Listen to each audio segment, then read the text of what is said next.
குளம் வற்றி போனால் பறவைகள் அடுத்த குளத்தை தேடி போவது பழக்கம். ஆனால் குளத்தையே வற்றிச் செய்துவிட்டு இன்றைக்கு பறவைகள் அடுத்த குளத்தை தேடி போகின்ற அபூர்வத்தை அண்ணா திராவிட முன்னேற்ற கழகத்தினுடைய சட்டமன்ற உறுப்பினர்களாகவும் அந்த கட்சியிலே பொறுப்பிலே இருந்தவர்களும் அடுத்த கட்சிக்கு ஓடுவதை தாவுவதைக் கண்டு இன்றைக்கு தமிழ்நாடே வியப்படைந்திருக்கின்றது. இன்னொரு 5 ஆண்டு காலம் பொறுத்திருக்க முடியாதா? ஆனால் இன்றைக்கு குதிரை பேர அரசியலுக்கு எடுத்துக்காட்டு இன்றைக்கு ஒவ்வொரு எம்எல்ஏயும் தாவேவுக்கு தாவுவதுதான் என்பதை நாங்கள் அடித்து சொல்ல கடமைப்பட்டிருக்கின்றோம். அதிமுகவினுடைய பொதுக்குழுவிலே வைகோ 2 சட்டமன்ற உறுப்பினர்களையும் ராஜினாமா செய்ய சொல்லுங்கள், அவர்களை நான் வெற்றி பெறச் செய்கிறேன் என்று விஜய் சொன்னார் என்று வெளிப்படையாக சொன்ன பிறகு அங்கே குதிரை பேரம், யானை பேரம், எல்லா பேரமும் அந்த பக்கம் நடந்திருக்கிறது என்பதற்கு அது ஒரு எடுத்துக்காட்டு. ஆனால் அந்த குதிரை பேரத்துக்கு தமிழ்நாட்டினுடைய லஞ்ச ஒழிப்புத்துறை அல்லது காவல்துறை எந்த வழக்கும் பதியவில்லை. ஆனால் யாரோ ஒரு சட்டமன்ற உறுப்பினர் திடீரென்று சட்டமன்றம் அறிவித்த பிறகு ஒரு வேட்பாளரை அங்கே அறிவிக்கிறார்கள். எந்த இதில் தொகுதியில் அந்த வேட்பாளரை அறிவிக்கிறார்கள். சுகுமார்னு அவர் பேர். அவர் 4 நாள் வேலை பார்த்ததுக்கப்புறம் இவர் இளவரசன் அவர் இளையராஜா அவர் போய் நான் அந்த தொகுதியில் நிற்கிறேன்னு ஊத்தங்கரையில் சீட்டு கேட்டு வாங்கிட்டு வர்றாரு, நிற்கிறாரு. அப்போவே அவங்க தெரிஞ்சுக்கலாம் நீங்கள் அவர் எப்படிப்பட்ட கேரக்டருக்கு சொந்தக்காரன்னு. இப்போ அவர் சொல்கிறாராம், அதாவது திருநாவுக்கரசுங்கிறவர் என்கிட்ட தொடர்பு கொண்டார், அவர் தொடர்பு கொண்டு இந்த மாதிரி நீங்கள் உங்களோட தனியாக பேசணும் வாங்கினாராம். எதுக்குன்னு இவர் கேட்டாராம். சபாநாயகர் மேலே நம்பிக்கையில்லா தீர்மானம் கொண்டு வர போகிறோம், அதுக்கு ஆதரவு அளிக்கணும்னு திருநாவுக்கரசு சொன்னாராம். எந்த அத்தாரிட்டியில் சொன்னார் என்னங்கிறதெல்லாம் அவர் கேட்கல. ஆனால் எந்த பணம் எதுவுமே அங்கே பேசப்படவில்லை, பரிமாறப்படவில்லை. ஆனால் அவர் கொடுத்த புகாரினுடைய அடிப்படையிலே திருநாவுக்கரசு மீது வழக்கு பதிவு செய்து திருநாவுக்கரசு தந்த வாக்குமூலம் என்கின்ற அடிப்படையில், ஏன்னா அவங்க எப்படி வாக்குமூலம் வாங்கி இருப்பாங்கன்னு தெரியும், அடுத்த ஒரு நபரை கை காண்பித்து அவரிடமிருந்து இன்றைக்கு செந்தில் பாலாஜிக்கு நெருக்கமான கார்த்தி போன்றவர்கள் மீது இன்றைக்கு தொடர்ந்து அந்த அம்பு பாய்ந்து கொண்டிருக்கிறது என்று சொன்னால் அதற்கு காரணம் விஜய் கரூருக்கு போவதற்கு முன்னால் செந்தில் பாலாஜியை கைது செய்துவிட்டு செல்ல வேண்டும் என்கின்ற அவர் போட்ட ஒரு சபதமாக இருக்கலாம் என்றுதான் இன்றைக்கு என்ன தோன்றுகிறது. எனவே குதிரை பேரம் இங்கே எதுவுமே எடுப்பதற்கான அடையாளமே கிடையாது. காவல்துறை அங்கே வழக்கு பதிவு செய்ததே தவறு. அதுவும் ஒரு புகார் அடிப்படையில் விசாரணை கூட செய்யாமல் அவர்கள் வழக்கு பதிவு செய்திருக்கிறார்கள். எனவே குதிரை பேர அரசியலுக்கு இன்றைக்கு தாவேக ஆட்சிக்கு வந்த உடனே 4 எம்எல்ஏ ராஜினாமா பண்ணுறாங்க. உடனே அதாவது அதிமுக சட்டமன்ற உறுப்பினர்கள் ஸ்பீக்கர்கிட்ட ராஜினாமா கொடுக்குறாங்க. அடுத்த நிமிஷம் தாவேகாவில் சேர்றாங்க. எனவே அந்த 108 என்பதை 120ஆக ஆக்க வேண்டும் என்கின்ற அந்த இலக்கோடு அவர்கள் குதிரை பேர அரசியலிலே ஈடுபட்டிருக்கிறார்கள் என்பது இன்றைக்கு வெளிப்படையாக தெரியும். உரிய விசாரணையை வைத்தாக வேண்டும். இன்னொன்று சொல்ல போனோம்னு சொன்னால், இன்றைய கூட எங்களுடைய துணை பொதுச் செயலாளர் கனிமொழி ஒரு ஸ்டேட்மெண்ட் கொடுத்துருக்காங்க. அதை கூட வாஷிங் மிஷின் சொல்லியிருக்காங்க. அதில் இன்னொன்று கூட சொல்லிக்கலாம். வாஷிங் பவுடர் நிர்மான்னு ஒரு பாட்டு வரும் எப்போவுமே முன்னாலெல்லாம். அதில் அந்த பவுடரை போட்ட உடனே கரை போயிடும்னு சொல்லுவாங்க. அது ஒரு கரைக்கு பொருந்தும். அதுபோல் ஒரு கரை உள்ளவங்களுக்கெல்லாம் வாஷிங் பவுடர் விஜய். அதே போல் விஜயபாஸ்கருக்கு இப்போ 4 கேஸு நிலுவையில் இருக்குது. அந்த எம்ஆர் விஜயபாஸ்கருக்கு 3 கேஸு நிலுவையில் இருக்குது. வேலுமணி போன்றவர்கள் அவங்க மேலேயும் கேஸ் நிலுவையில் இருக்குது.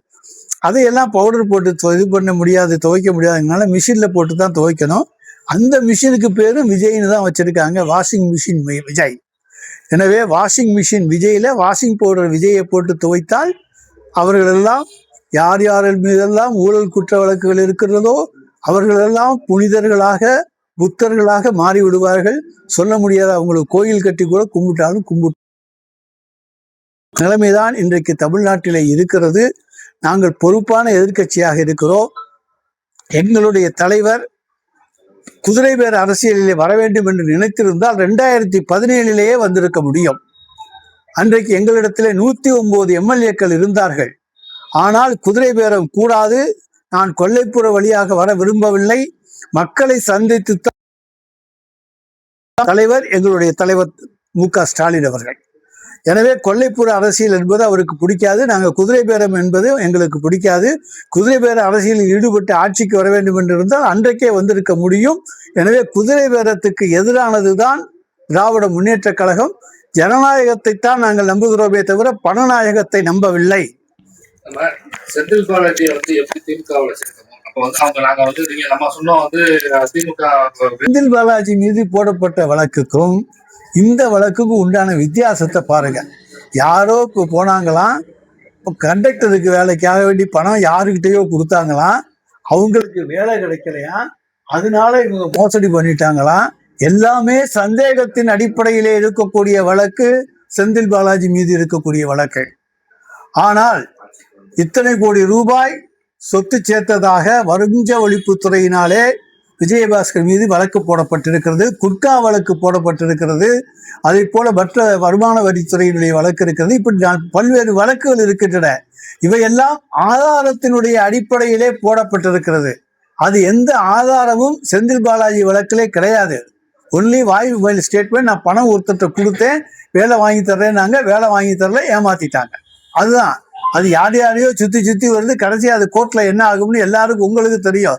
சர்க்கம்ஸ்டான்ஷியல் எவிடன்ஸ் தான் அங்கே வந்துகிட்டு இருக்கு. ஆனால் இங்கே இருப்பது டைரக்ட் எவிடன்ஸ். இன்னும் சொல்ல போனா தான் வீட்டில் ரைடு நடக்கிற பொழுது ரெக்கார்டுகளை எல்லாம் வெளியே தூக்கி எறிஞ்சார். அந்த டிஸ்கை தூக்கி வெளியே எறிஞ்சார். அது கூட இன்னும் நடவடிக்கை எடுக்கல. ஏன்னா அவங்க ஆட்சி அன்னைக்கு நடந்துச்சு. அப்ப தான் என்னென்ன ஊழல் செய்திருக்கிறேன் என்பதை பதிவு செய்து வைத்திருந்த அந்த டிஸ்கை கூட வெளியே தூக்கி எறிஞ்சிருக்கார் அவரு. எனவே அதுக்கு வித்தியாசம் ரொம்ப இருக்கு. அந்த வழக்கு வேறு, இந்த வழக்கின் தன்மை வேறு.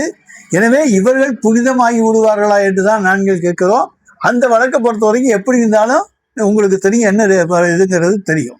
சட்டத்துறை அமைச்சர் நிர்மல்குமார் பேசும்போது இன்னமும் திமுக ஏடிஎம்கே சேர்ந்துக்கிட்டு ஆட்சியை தோல்விங்கிற செயல்பட்டு இன்னமும் செயல்பட்டு முன்னாடி செயல்பட்டு இப்பயும் அந்த செயல்பட்டு இருக்காங்கன்னு குற்றச்சாட்டு இருக்கிறாரு.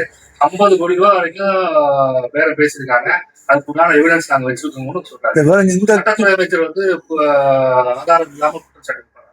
சட்டத்துறை அமைச்சர்னா ஆதாரத்தோட தான் குற்றச்சாட்டு வைப்பாரா?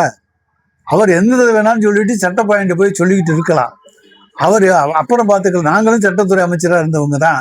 நான் சொல்றேன், நாங்கள் அன்னைக்கும் எந்த குதிரை பேரத்திலும் ஈடுபடல, இன்னைக்கு எந்த குதிரை பேரத்திலும் ஈடுபடவில்லை.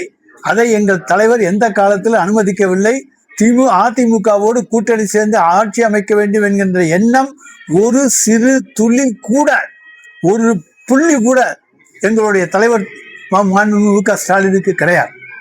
அதனால நாங்கள் அப்படி நினைச்சிருந்தோம்னா அன்னைக்கு எல்லாரையும் போக விட்டுருக்க மாட்டோம், எல்லாரையும் சேர்த்து அரவணைச்சு கொண்டு போயிருப்போம், எல்லாம் பண்ணியிருக்க முடியும் எங்களால. ஆனால் அதில் ஒரு சிறு துளி கூட விருப்பம் இல்லாதவர் எங்களுடைய தலைவர். முன்னாள் முதலமைச்சர் பல்வேறு குற்றச்சாட்டு வைக்கிறாரு. அவர் மக்களுக்கு தீர்ப்பு வச்சிருக்காரு. அந்த ஆண்டு காலம் பொதுமக்களிடம் மன்னிப்பு கேட்டுட்டு அவர் அரசியல் இருந்தே ஓய்வு பெறணும், திமுக அத்தியாயமே முடிஞ்சிருச்சு அப்படின்னு சொல்றாரு. எப்ப அதிமுகவும் திமுகவும் கூட்டணி போட்டு ஆட்சியில அமரும் நினைச்சாங்களோ அப்பவே திமுக அத்தியாயம். நான் அது பொய்யான குற்றச்சாட்டு. நிர்மல்குமார் என்ன உத்தம புத்திரனா, மேல இருந்து குதிச்சு வந்திருக்காரா? சத்தியபுத்திரனா? அவர் சொல்றதெல்லாம் வேதமா சத்தியமா? என்ன யார் எடுத்துக்கிறது? நிர்மல்குமார் சொன்னா சத்தியமா? நிர்மல்குமார் சொன்னா உண்மையா? அவர் பொய்ய சொல்றாரு. நான் திரும்ப சொல்றோம், அதுக்கு ஆதாரம் இருந்தா சொல்லுங்க. நாங்க எங்களுக்கு ஒரு சிறு துளி கூட எங்கள் தலைவருக்கு அந்த எண்ணம் இல்லை என்பதை நான் எடுத்து சொல்லி இருக்கிறேன். சார், முதலமைச்சருக்கு தோல்வியும் கொடுப்பாங்க, அப்புறம் வெற்றியையும் கொடுப்பாங்க. அது அந்தந்த சந்தர்ப்ப சூழ்நிலைகள் நடக்கக்கூடிய ஒன்று. ஆனால் நாங்கள் 5 ஆண்டு காலத்திலே மக்களுக்கு செய்திருக்கிற சேவைகளை போல இந்த 5 ஆண்டு காலத்தில் அதுல பாதி அளவு இந்த அரசு செய்து காண்பிக்கட்டும், அப்புறம் அடுத்த தேர்தலில் பார்ப்போம்.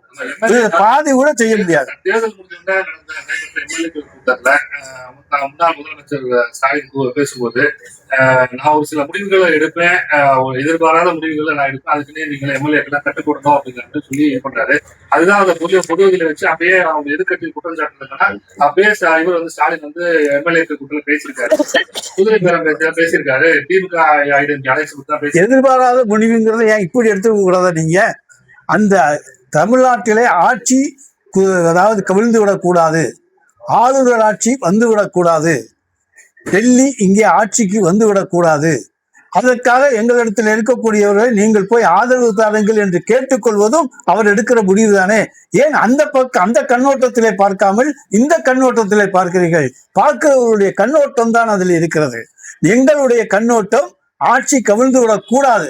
அன்னைக்கே ஆட்சியை கவிழ்ந்து விடாம முட்டு கொடுக்கணும்னு நினைச்ச நாங்க இன்னைக்கு குதிரை வேலத்துல ஈடுபட்டு அந்த ஆட்சியை கவுப்போமா?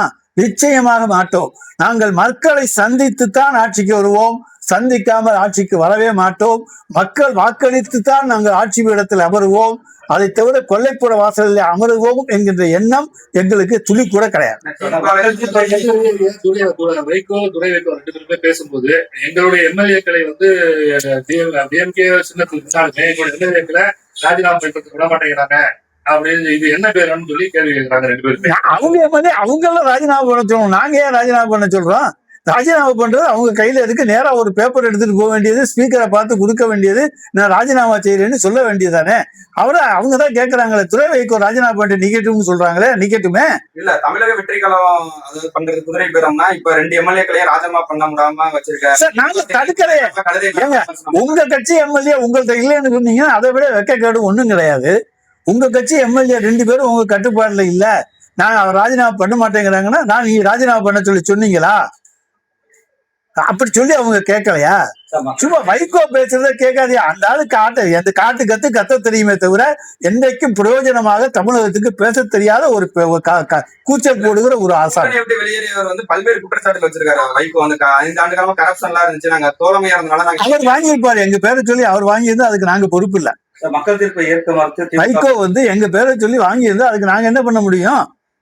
சார் அதிமுக 5 ஆண்டு காலம் மட்டும் அடுத்த 5 ஆண்டு காலமும் விஜய் தான் வந்து முதலமைச்சரா இருப்பாருன்னு சொல்லி அவர் சொல்ற ஜோசியத்துக்கெல்லாம் முடியாது. 1000 ஜோசியம் இருக்கான், எல்லாரும் என்னென்னமோ ஜோசியம் சொல்றான், அவர் ஒரு ஜோசியம் சொல்றாரு. மார்க்சிஸ்ட் கம்யூனிஸ்ட் மாநில தலைவர் வந்து குற்றச்சாட்டு மக்கள் தீர்ப்பை ஏற்க மறுக்கிறாங்க, அதனால திமுக குதிரை பேரம் பேசுறாங்கன்னு சொல்லுவாங்க. குதிரை பேரம் பேசுறாங்கன்னு திமுகவை யாருமே அவங்க எல்லாம் குற்றச்சாட்டு சொல்லல. அவங்க வந்து தாவேக்காவை தான் சொல்றாங்க, தாவேக்காவை தான் சொல்றாங்க. நாங்க குதிரை பேரம் பேசுறத ஏங்க இவங்க எல்லாம் போக சொல்றோம்? ஏங்க ஆதரிக்க சொல்றோம்? நீங்க போய் ஆதரிங்கன்னு ஏங்க சொல்றோம்? ஆட்சி அதிகாரத்துல இல்லைங்கிறதுனால பொறாமையில திமுக செயல்படுறாங்க. சார், பொறாமைன்னா அன்னைக்கு நாங்க இப்ப இது பண்ணி இருக்கோம்ல, 107 தானே இருந்தாங்க. அன்னைக்கு விட்டுட்டு இன்னைக்கு பிடிக்க போறோமா? அதெல்லாம் செய்யவே மாட்டோம். எங்களை பொறுத்த வரைக்கும் நேர்மை, மக்கள் மனதில் நாங்க இடம் பெற்று தான் வருவோமே தவிர வேறு எந்த காரியத்தில இதை சொல்லிட்டுலாம் வரமாட்டோம். சும்மா மக்களை சின்ன பிள்ளைங்களை காமிச்சு ஏமாத்தி முட்டாய் வாங்கி கொடுத்து ஆட்சிக்கு வர்ற ஆட்சி எங்க ஆட்சி இல்ல. டெல்லி பிரதிநிதி நியமனத்தை பாக்குறீங்க தமிழக முதலமைச்சர் டெல்லி, அதாவது அவரை பொறுத்த வரைக்கும் அவருக்கு என்னன்னு தோணுதோ அதையெல்லாம் செய்யக்கூடிய சினிமா. இன்னைக்கு அங்க நடக்குது சினிமா ஷூட்டிங் தானே சார். சட்டம் என்பது ஒரு திரைப்பட பிடிப்பு நிலையம். அங்கே முதலமைச்சர் ஹீரோவாக நடிக்கிறார், நாங்கள் எதிர்க்கட்சி உறுப்பினர்களாக நடிக்கிறோம். எல்லோரையும் நடிகர்களாக மாற்றியிருக்கிற மிகப்பெரிய பெருமை இன்றைய தாவேக ஆட்சிக்கு சேரும். எல்லாமே நடிகன் தான், கதவசனம், டைரக்ஷன் எல்லாம் வந்து அங்க ஸ்பீக்கர் வந்து டைரக்ட் பண்ண வேண்டியது. ஹீரோயின் அவங்க யாரும் உங்களுக்கு தெரியும், அவங்க சட்டமன்றத்துக்கு வராத ஹீரோயின்.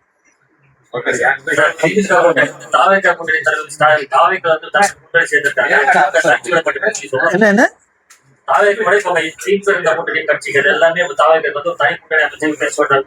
ரெண்டு கம்யூனிஸ்ட் கட்சியும் போகலையே கூட்டத்துக்கு.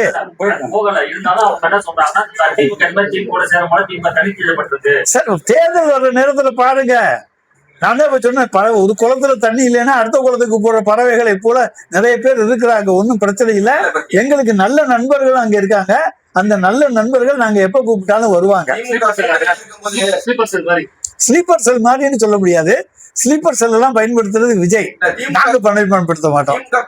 இருக்கும்போது கல்லாப்பட்டி கூட்டணின்னு சொல்லி அவர் விமர்சனம் பண்ணாரு. அதே கூட்டணி கட்சியினரை இப்ப வந்து இவர் கூட்டணியில இருக்கிறதுக்கு புதிய கூட்டணி அமைஞ்சிருச்சுன்னு சொல்றாங்க. இது முற்போக்கு கல்லாப்பட்டி கூட்டணி. Okay sir.